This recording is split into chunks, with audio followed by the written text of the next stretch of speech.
હવે હું જેની વાત કરવા જાઉં છું ગીરના જાબાઝ શેરની એટલે કે દેશની પ્રથમ મહિલા ફોરેસ્ટ રેસ્ક્યુઅર ઓફિસર. આ મહિલાને વન્ય પ્રાણીઓના જીવ બચાવવા માટે અનેક વાર જીવ સટોસટીના ખેલ ખેલ્યા છે અને સાથે વન્ય પ્રાણીઓને કોઈ પણ શાસ્ત્રીય જ્ઞાન વગર માત્ર હિંમત અનુભવ અને કોઠાસૂઝના બળે સિંહ, દીપડા, મગર, અજગર વગેરે જેવા પ્રાણીઓના જીવ બચાવવા માટે 1500થી વધારે રેસ્ક્યુ ઓપરેશન કર્યા છે. આવો સન્માનિત કરીએ ગીરની સિંહણ એટલે કે રસીલાબેન વાઢેરને. Please welcome on stage ma'am. તાળીઓનો ગડગડાટ રોકાવો ના જોઈએ. Come on everyone, give her a huge round of applause.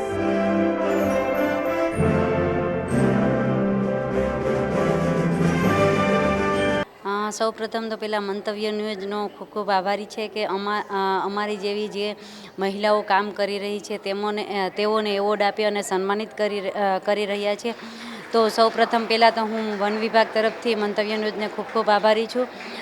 બાદમાં હું એ કહેવા માગું છું કે મહિલાઓ અત્યારે 8મી માર્ચે જે આંતરરાષ્ટ્રીય દિવસની ઉજવણી કરવાની છે, તો આપણે શા માટે મહિલાઓની ઉજવણી કરવાનો સમય જ આવે, આપણે ઉજવણી કરવાનો ટાઈમ એટલા માટે આ લાવવો પડે છે કે જ્યારે એક પણ વ્યક્તિ એવું ઈચ્છે કે નહીં મહિલાઓ સન્માન કરવાની જરૂર જ નથી, મહિલા તો ઓલરેડી આગળ છે જ અને હરેક ક્ષેત્રમાં આગળ છે. જે મહિલા પાસે છે એ કોઈ પાસે નથી અને મહિલા એક ઘર નહીં 2 ઘર તારે છે અને એની પાસે એટલી બધી કામ કરાવવાની અને કામ કરવાની પ્રગતિ અને શક્તિ છે કે જે હંમેશા બધાને સાથે લઈ અને આગળ વધે છે. એટલે તો આજે આપણા વડાપ્રધાન પણ મહિલાઓને ખૂબ સન્માનિત કરી રહ્યા છે અને વડાપ્રધાન સાહેબનો પણ ખૂબ ખૂબ આભાર માનું કે જ્યારે 2007માં વન વિભાગમાં કોઈ મહિલા ન હતી ત્યારે વન વિભાગમાં મારું મહિલા ગાર્ડની પોસ્ટિંગ થઈ અને હું પ્રથમ મહિલા તરીકે મારું સિલેક્શન થયું